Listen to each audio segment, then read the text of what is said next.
Welcome back to another technical deep dive here in the debug zone. Today we're tackling a big question and breaking it down with insights from other users. Hopefully this clears up some misconceptions and helps you get the answer you need.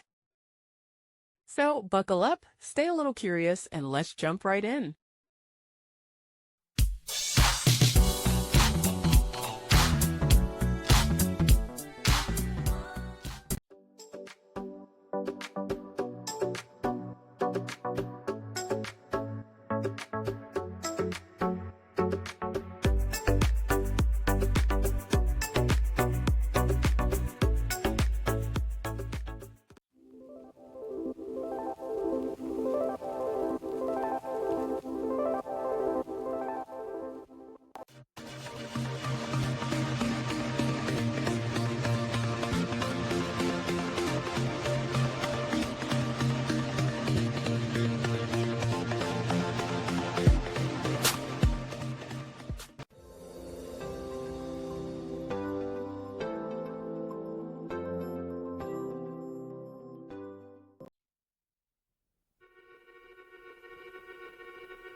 And that's a wrap.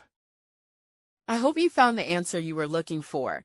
If you did, take a second to hit that subscribe button. It really helps out. And let me know in the comments which solution worked best for you. See you next time in the debug zone.